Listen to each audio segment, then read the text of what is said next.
নমস্কার। আজকে আমরা জানব সিংহ রাশি বা লগ্নের 2026 কেমন যাবে।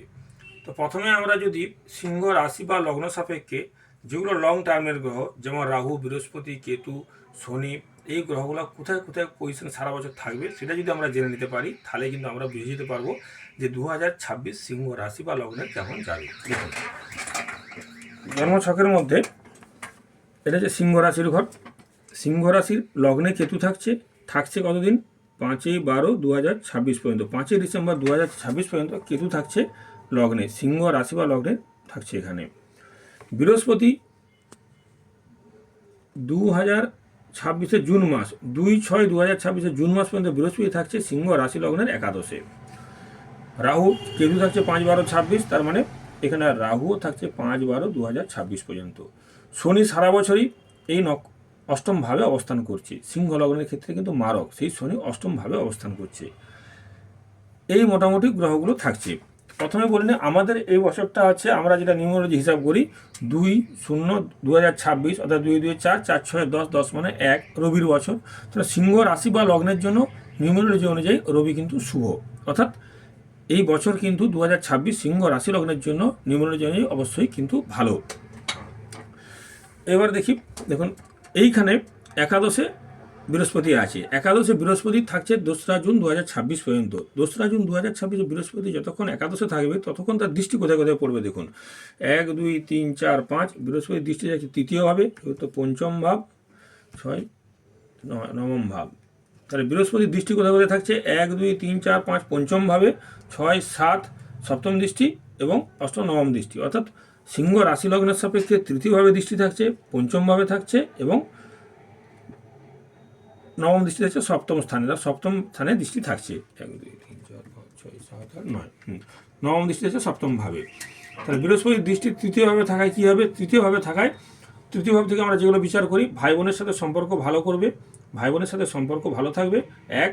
দ্বিতীয় নম্বর, যাদের বিভিন্ন যোগাযোগগুলো আটকে গেছিলো সেই যোগাযোগগুলো কিন্তু আসবে। 2, পরাক্রম বা সাহস কিন্তু বাড়বে। পঞ্চমে বৃহস্পতির দৃষ্টি থাকায় তৃতীয়ভাবে। এবার সিংহ রাশির পঞ্চমে দৃষ্টি পড়বে। পঞ্চমে দৃষ্টি আছে 2রা জুন 2026 পর্যন্ত বৃহস্পতির দৃষ্টি থাকছে পঞ্চম, সিংহ রাশি বা লগ্ন সাপেক্ষে পঞ্চম ভাবে। তাহলে পঞ্চম ভাবে থাকলে কি হবে? পঞ্চম থেকে আমরা জানি যে বিবাহিত পুরুষ মহিলার ক্ষেত্রে সন্তান আসার সম্ভাবনা, যাদের প্রেমগুলো গণ্ডগোল অশান্তির মধ্যে চলছিল সে প্রেমগুলো টিকে থাকবে বা প্রেমগুলোর সম্পর্ক ভালো হবে, প্রেমের সম্পর্ক ভালো হবে। 3 নাম্বার, যারা পড়াশোনার সঙ্গে যুক্ত তাদের পড়াশোনা কিন্তু ভালো হবে। যারা ভালো কলেজ বা স্কুলে বা ভর্তি হতে চান তারা কিন্তু ভর্তি হতে পারবে, যেহেতু বৃহস্পতির সপ্তম দৃষ্টি পঞ্চমভাবে থাকায়। আর দৃষ্টি করে থাকছে সপ্তম স্থান, সিংহ রাশি বা লগ্ন সাপেক্ষে সপ্তম স্থানে। তাহলে সপ্তম থেকে আমরা কি বিচার করি? বিবাহ বিচার করি। তাহলে যারা বিবাহযোগ্য ছেলে মেয়ে আছে তাদের বিবাহ হবে 1 নাম্বার। দ্বিতীয় নাম্বার, যাদের বিবাহিত জীবনে অশান্তি চলছিল সেগুলো মিটবে। যাদের বিবাহিত জীবনে 1, 2, 3, 4, 5, যাদের বিবাহিত জীবনে মামলা মোকদ্দমা চলছিল সেগুলো কিন্তু মিটবে। বা যারা নতুন কোনো ব্যবসা করতে চান তাদের জন্য খুবই শুভ। বা যারা নতুন করে ব্যবসায় ইনভেস্ট করতে চান তাদের জন্য শুভ। যারা অংশীদার ব্যবসা করেন তাদের জন্য কিন্তু শুভ। অর্থাৎ ব্যবসা বাণিজ্য এবং বিবাহ স্থান খুবই ভালো হলো একাদশে বৃহস্পতির দৃষ্টি সপ্তমে পড়ায়। এরপর কি ভালো হবে? যারা কোনো কোম্পানির কাজ করেন অর্থাৎ বসেস আন্ডারে থাকেন, তো বসের সাথে সম্পর্ক কিন্তু ভালো হবে, যেহেতু সপ্তম ভাব দিকে আমরা এগুলো বিচার করে থাকি। আর সিংহ রাশি বা লগ্নের জন্য বৃহস্পতি হচ্ছে পঞ্চমপতি এবং অষ্টমপতি। তাহলে সিংহ রাশি লগ্নের জন্য পঞ্চমপতি হিসেবে বৃহস্পতি শুভ, অষ্টমপতি হিসেবে অশুভ। কিন্তু আমরা পঞ্চমপতির শুভত্ব বেশি থাকায় এবং বৃহস্পতি শুভকারক গ্রহ হয়, আমরা পঞ্চমপতির শুভত্ব এখানে ধরব। আর সিংহ লগ্নের জন্য রাজ্যকারী গ্রহ হলো এখানে চতুর্থপতি মঙ্গল এবং নবমপতি মঙ্গল। দেখুন এখানে 1, 2, 3, 4 চতুর্থপতি মঙ্গল এবং নবমপতি মঙ্গল। যেহেতু আমরা জানি যে কোনো লগ্নের 1, 4, 7, 10 হচ্ছে 1, 4, 7, 10 হচ্ছে কেন্দ্র, 1, 5, 9 হচ্ছে কোণ। তাহলে চতুর্থপতি হিসাবে যখন কোনো গ্রহ চতুর্থপতি এবং চতুর্থপতি এবং নবমপতি হয়, চতুর্থপতি হিসাবে কেন্দ্রপতি, পঞ্চমপতি হিসাবে কোণপতি। তাহলে কেন্দ্র কোণপতি যে গ্রহ হয় তাকে আমরা রাজ্যকারী গ্রহ বলি। তাহলে সিংহ লগ্নের জন্য মঙ্গল হচ্ছে কিন্তু রাজ্যকারী গ্রহ। তাহলে এর জন্য শুভ গ্রহ হলো বৃহস্পতি, মঙ্গল এবং রবি। সিংহ লগ্ন বা রাশির জন্য বৃহস্পতি, মঙ্গল হচ্ছে রবি, 3টে গ্রহ কিন্তু শুভ গ্রহ। তাহলে এখানে বৃহস্পতি একাদশে থেকে আমরা বলি যাদের টাকা পয়সা হাতে প্রচুর থাকে, আমরা বলি না হাতে একাদশে বৃহস্পতি, তার মানে একাদশী বৃহস্পতি কিন্তু খুব ভালো ফল দেয়। তাহলে এইসব জাতক জাতিকার জন্য এই 2রা জুন 2026 পর্যন্ত এই জিনিসগুলো ভালো হবে। এবার আপনারা হয়তো বলবেন যে সপ্তমে রাহু আছে, তাহলে সপ্তমে রাহু কি বিবাহ ক্ষেত্রে ভালো ফল দেয়? কিন্তু রাহু যেহেতু মূল ত্রিকোণে আছে এবং এটা শনির ঘর, শনির ঘর হচ্ছে রাহুর বন্ধু ঘর, সুতরাং এইখানে রাহু কিন্তু সব দিনই ভালো ফল দেয়। এখানে রাহু কিন্তু কোনো খারাপ কাজ করাবে না। বা রাহু, আমরা জানি যে বিবাহ স্থানে যদি রাহুর দৃষ্টি থাকে, গোচরে আসে বা গোচরে যদি রাহুর দৃষ্টি পড়ে বা রাহু আসে, তখন কিন্তু বিবাহ হয়। আর রাহু ঘটকের কাজ করে থাকে। সুতরাং সিংহ রাশি লগ্নের জন্য 2রা জুন 2026 পর্যন্ত বিবাহের যোগও কিন্তু চলছে। আচ্ছা, এরপর 2রা জুন শনি কিন্তু সারা বছরই এই রাশিতে থাকছে, পুরো 1 বছর অষ্টম স্থানে থাকবে। তাহলে শনি যখন অষ্টমে থাকবে, অষ্টমে থাকলে যেহেতু এখন বৃহস্পতির দৃষ্টি নেই, তাহলে কী হবে, শনি কিন্তু কিছুটা মামলা মোকদ্দমায় জড়াবে। যাদের ব্লাড প্রেশার জনিত সমস্যা আছে, তাদের ব্লাড প্রেশার বাড়বে, বা যাদের বাত স্পন্ডাইটিসের যোগ আছে তাদের ক্ষেত্রে কিন্তু বাড়ার কিছু সম্ভাবনা থাকছে, যেহেতু বৃহস্পতির দৃষ্টি কিন্তু এখন অষ্টমভাবে নেই 2রা জুন 2026 পর্যন্ত। সুতরাং কিছু কিছু সমস্যা, বাত স্পন্ডাইটিস এইসবের সমস্যা বাড়বে, বা যাদের দীর্ঘমেয়াদী রোগ ছিল সেগুলোও এই সময় কিন্তু থাকবে। বা মামলা মোকদ্দমার ক্ষেত্রে যারা দীর্ঘদিন ধরে জড়িয়ে আছেন তারাও কিন্তু এই টাইমটা পর্যন্ত মামলা মোকদ্দমা থাকবে, বা এই টাইমটা একটু তুলনামূলক খারাপ বলবো 2রা জুন 2026 পর্যন্ত। সিংহ রাশি লগ্নের জাতকের জন্য শরীর নিয়ে সমস্যা, মামলা মোকদ্দমা, ঝামেলা অশান্তির জায়গাটা কিন্তু অষ্টমস্ত শনি দিবে। কারণ সিংহ লগ্ন বা রাশির জন্য সপ্তমপতি শনি সেটা কিন্তু মারক, আর সেই মারক গ্রহ সপ্তমপতি গ্রহ কিন্তু অষ্টম স্থানে আছে। তাহলে এখানে কিছুটা বিশেষ করে বিবাহ স্থানটা অতটা ডিস্টার্ব করবে না, কিন্তু মামলা মোকদ্দমা, শরীর নিয়ে সমস্যা কিছুটা দিবে। 2রা জুন 2026 বৃহস্পতি কিন্তু আসছে কর্কট রাশিতে। 2রা জুন 2026 বৃহস্পতি কর্কট রাশিতে আসবে। কর্কট রাশিতে যখন বৃহস্পতি আসবে তখন তার দৃষ্টি কোথায় পড়বে? পঞ্চম দৃষ্টি পড়বে 1 2 3 4 5, 1 2 3 4, বৃহস্পতি যখন পঞ্চম দৃষ্টি পড়বে 1 2 3 4 5, অর্থাৎ চতুর্থ স্থানে দৃষ্টি পড়বে 1, আর 1 পঞ্চম ষষ্ঠ সপ্তম, ষষ্ঠভাবে দৃষ্টি পড়বে, সপ্তম দৃষ্টি পড়বে ষষ্ঠভাবে, আর 7 8 9 নবম দৃষ্টি পড়বে অষ্টমভাবে। এবারে বৃহস্পতি যখন কর্কট রাশিতে আসছে, বৃহস্পতি তার পুনর্বসু নিজের নক্ষত্র ধরে আসছে কর্কট রাশিতে, এবং সেই সময় বিশ্বরাশি কর্কট রাশির প্রথম ভাগটা হচ্ছে 5 ডিগ্রি পর্যন্ত বৃহস্পতির তুঙ্গক্ষেত্র।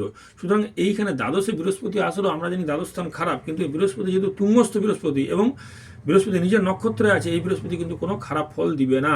যেহেতু সিংহ রাশি লগ্নের জন্য কিন্তু পঞ্চমপতি ও বৃহস্পতি, এই বৃহস্পতি কিন্তু অবশ্যই ভালো ফল দিবে। তাহলে বৃহস্পতির দৃষ্টি কোথায় পড়ছে? চতুর্থভাবে। 2/6/2026 থেকে এখানে বৃহস্পতি থাকবে 31শে অক্টোবর 2026 পর্যন্ত। তাহলে 2/6/2026 থেকে 31শে অক্টোবর 2026 পর্যন্ত সিংহ রাশি লগ্নের জাতজাতিকাদের জন্য শুভ ভাব হলো কোনটা? চতুর্থ ভাব। চতুর্থ ভাব থেকে আমরা কী বিচার করি?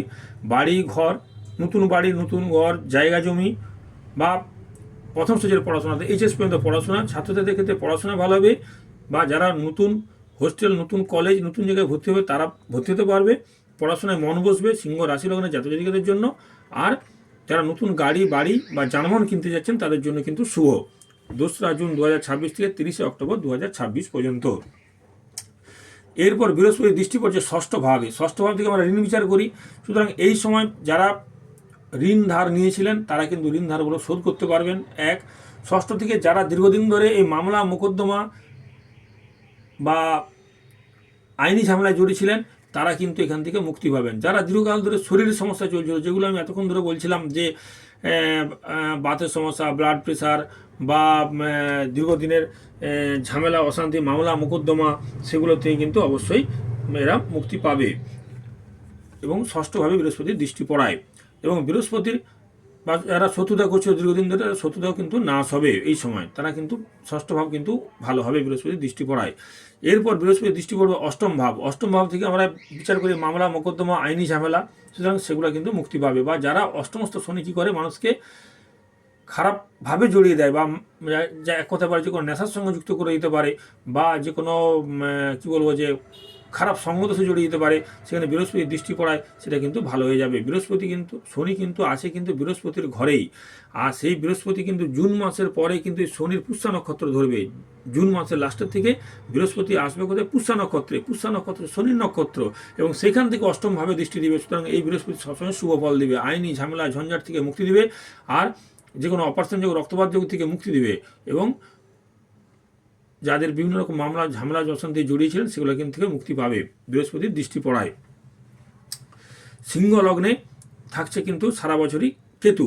তাহলে এরপর 2-6-31-10-2026 পর থেকে বৃহস্পতি আসবে কিন্তু সিংহ রাশিতে বা রাশি লগ্নের উপরে। বৃহস্পতি 31 অক্টোবর 2026 পর বৃহস্পতি আসবে কোথায়? সিংহ রাশি বা সিংহ লগ্নের উপরে। সিংহ রাশি বা লগ্নের উপরে যখন পড়বে তখন আবার কিন্তু তার দৃষ্টি পড়বে সপ্তম স্থানে। বিবাহ ব্যবসায় কিন্তু উন্নতি অবশ্যই দিবে, পুরনো আইনি ঝামেলা মামলা মোকদ্দমা মিটবে, যাদের বিবাহিত জীবনে অশান্তি চলছে তাদের অশান্তি কিন্তু কমবে বৃহস্পতির দৃষ্টি পড়ায়। আর বৃহস্পতির দৃষ্টি পড়বে কোথায়? নবমভাবে। বৃহস্পতির দৃষ্টি পড়বে নবমভাবে বৃহস্পতির দৃষ্টি পড়ায়। তাহলে কী হবে? যে বৃহস্পতি হচ্ছে গুরুকারক গ্রহ, সুতরাং ধর্মীয় স্থানে ভ্রমণ বা যাদের দীর্ঘদিনের কোথাও ভ্রমণ করার ইচ্ছা সেগুলো কিন্তু পূর্ণ হবে। যারা পিএইচডি করছেন বা বড় জায়গায় পড়াশোনার সঙ্গে যুক্ত ছিলেন তাদের অবশ্যই সাকসেসফুল হবে পড়াশোনা, আর ভ্রমণ হবে। আর যারা রাজনৈতিক ব্যক্তিত্ব বা পলিটিক্সের সঙ্গে যুক্ত তাদের কিন্তু নেতৃত্ব পদ বা উচ্চ পদ তারা কিন্তু অবশ্যই পাবে, বা রাজনীতির সঙ্গে যুক্ত তাদের কিন্তু অবশ্যই ভালো হবে সিংহ রাশি বা লগ্নের জাতক জাতিকার ক্ষেত্রে। সিংহ লগ্নের অধিপতি হচ্ছে রবি। এই রবি কারো কাছে মাথা নত করতে চায় না, এরা খুব এমনিতেই পরোপকারী হয়।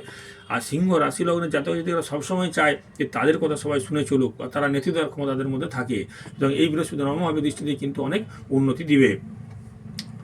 এরপর রাহু 2-6-2026 এরপর রাহু কিন্তু 5 ডিসেম্বর 2026 রাহু কিন্তু কেতু যাবে কর্কট রাশিতে, রাহু আসবে এখানে 5/12/2026 বৃহস্পতি রাহু আসবে ষষ্ঠভাবে, আর কেতু যাবে দ্বাদশে। এই দ্বাদশে কেতু কিন্তু অনেক খরচাপাতি বাড়াবে, দ্বাদশে কেতু খরচাপাতি বাড়াবে।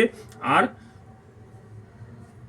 ষষ্ঠে রাহু শরীর নিয়ে কিন্তু আবার সমস্যা দেখা দিবে, আবার ঝামেলা ঝঞ্ঝাট করবে। কিন্তু রাশি লগ্নে যেহেতু বৃহস্পতির অবস্থান থাকবে, সেই বৃহস্পতি কিন্তু সেটা সবসময় বাঁচিয়ে তুলবে। এক্ষেত্রে কোনো রকম প্রভাব কিন্তু পড়বে না সিংহ রাশি লগ্নের ক্ষেত্রে। লগ্নে বৃহস্পতি থাকা মানে সেটা খুবই ভালো সুফল।